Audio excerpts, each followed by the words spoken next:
Assalamualaikum warahmatullahi wabarakatuh. Waalaikumsalam warahmatullahi wabarakatuh. Alhamdulillah, terima kasih ya Allah telah kau izinkan kami dan kau hantar kami ke malam yang ke-12 di bulan Ramadan ini. Artinya kami telah melaksanakan puasa 11 hari dan malam ini malam ke-12.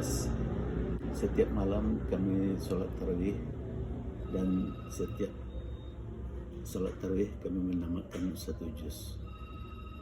Telah 12 juz yang telah selesai. Insya Allah esok kami mohon padamu diberi kesempatan lagi untuk membaca juz ke-13. Dan salawat dan salam pada junjungan kita Nabi besar Muhammad sallallahu alaihi wasallam. Allahumma shalli ala Muhammad wa ala alihi wa sahbihi ajmain. Para pemirsa yang berbahagia, saya teringat bahwa Nabi Muhammad sewaktu berbuka beliau memakan dan menyantap buah kurma terlebih dahulu, dan beliau menganjurkan agar memakan makanan yang tidak dimasak. Artinya Nabi kita menganjurkan sebelum memakan makanan yang lain agar kita lebih dulu memakan kurma atau memakan buah-buahan.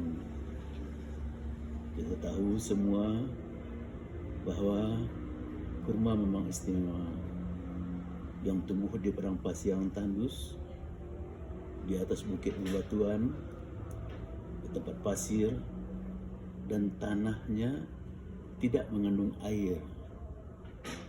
Tapi buah kurma berair, dan makin lama disimpan, kurma itu makin manis. Entah dari manalah kurma ini memperoleh air, entah dari mana datangnya gula yang rasanya manis itu, entahlah. Belum pernah terdengar orang sakit perut sesudah makan buah kurma. Padahal kurma yang sampai ke negeri kita ini sudah melewati waktu yang lama dan jarak yang sangat jauh. Di tengah padang pasir yang tandus, tak ada air, tak ada gula. Lalu ada buah kurma yang berair dan manis. Dan dari mana air dan dari mana gula yang manis? Jawabnya hanyalah Allah Subhanahu wa taala yang tahu. God only know. Saya teringat waktu kami di Mina dan dalam perjalanan ibadat menunaikan ibadah haji, dengan hanya memakan beberapa biji kurma, terasa badan ini semakin kuat dan sehat. Tahan tidak makan. Entahlah, kalau ingat kurma, lalu ingat tanah haram di Madinah dan Mekah. Dan kurma yang enak itu kami beli di Jabal Uhud, di tempat peperangan Uhud yang memakan korban yang banyak, termasuk salah seorang dari korban itu adalah paman Nabi, yaitu Hamzah.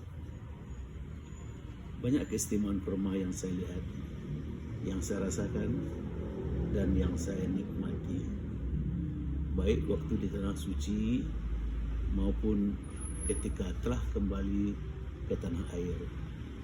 Dan sampai sekarang pun kalau menikmati kurma, saya rasakan dan saya kulum-kulum lama-lama sambil membayangkan bukit Uhud dan mengenang tempat-tempat ziarah di tanah suci. Tanah suci banyak keanehan, tapi aneh tapi nyata.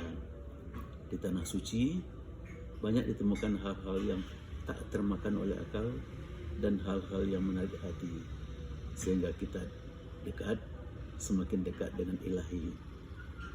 Dan sewaktu hari ini, tadi sewaktu berbuka, saya nikmati buah kurma saya semakin kagum kepada Rasulullah yang memakan buah kurma itu. Lalu saya teringat saat pergi dulu ke luar negeri di New Zealand yang suhunya rendah. Di pagi hari itu sebelum sarapan kita diberi makan, dan sebelum makan pada kita ditawarkan untuk memakan buah-buahan dan berjenis-jenis buah-buahan, serta dianjurkan meminum minuman seri buah. Pada waktu itu saya ragu memakannya karena teringat nasihat kata mak saya dulu, kalau mau makan buah-buahan itu harus sesudah makan. Kalau dimakan buah-buahan sebelum makan nanti sakit perut. Tapi setelah saya lihat di New Zealand semua orang memakan buah-buahan lebih dulu, apakah sebelum makan pagi, apakah sebelum makan siang, apakah sebelum makan malam, tetap buah-buahan. Padahal kita tahu, semua tahu bahwa di New Zealand itu buah-buahan sulit dicari dan sukar tumbuhnya, tidak seperti di Indonesia. Namun tetap saja orang mencari buah-buahan. Rupanya kalau kita renung-renung, mereka menjalankan dan melaksanakan apa yang dicontohkan Allah oleh Rasul kita Nabi besar Muhammad SAW. Sepertinya mereka melaksanakan ajaran-ajaran dan ajakan panggilan Rasul dalam cara memakan rezeki Allah di permukaan bumi ini. Atas semua itu, saya coba mencari keterangan. Kenapa Nabi kita menganjurkan makan kurma, buah-buahan, atau makanan yang tidak dimasak lebih dulu sebelum berbuka puasa? Dalam keterangan yang saya peroleh disebutkan bahwa buah-buahan yang dimakan akan merangsang terbentuknya air ludah dan terbentuknya ludah lambung. Air ludah dan ludah lambung ini akan membantu pencernaan dan penyerapan makanan, sehingga makanan dalam bentuk apapun yang telah dilemakkan oleh gigi di mulut akan berlimang dengan enzim-enzim yang dikeluarkan oleh saluran pencernaan. Enzim-enzim inilah yang bekerja dan sangat membantu proses pencernaan, sehingga sari-sari makanan dengan sempurna dapat diserap dan dimanfaatkan oleh tubuh. Dan inilah yang akan menyokong dan menguatkan tubuh kita. Kekurangan enzim dan kekurangan ludah lambung inilah yang banyak menimbulkan gejala-gejala penyakit dan melemahkan daya tahan tubuh. Cairan lambung dan asam lambung yang terbentuk sangat perlu untuk menetralisir makanan-makanan yang mungkin sudah tercemar, atau ada makanan yang mengandung kuman, atau ada makanan yang mengandung bakteri, akan dimusnahkan oleh adanya asam lambung ini. Cairan lambung juga sangat perlu untuk menambah dan merangsang nafsu makan.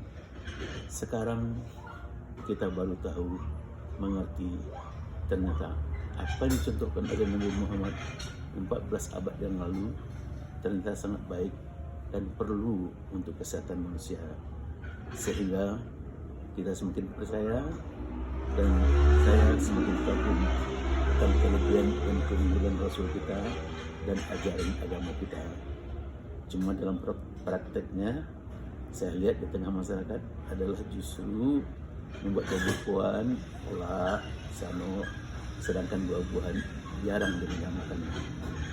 Kalau ada buah-buahan selalu dimakan selesai makan. Entah apa sebab kita kurang suka dan tidak membiasakan makan buah-buahan. Padahal dalam buah-buahan lah terdapat berjenis-jenis vitamin. Saya kira hal inilah yang perlu kita sadari di bulan puasa, di waktu berpuasa dan di waktu berbuka. Dan insya Allah soal korma ini kita sambung pada kuliah esok hari. Kita cukupkan demikian. Semoga kita selalu dalam sehat walafiat, mempunyai daya tahan yang tinggi, karena selalu dikatakan bulan puasa itu dan mudah-mudahan semua tasbih wassalam sehat sesuai dengan pesan Rasul. Banyak maaf. Billahi taufiq wal hidayah. Assalamualaikum warahmatullahi wabarakatuh.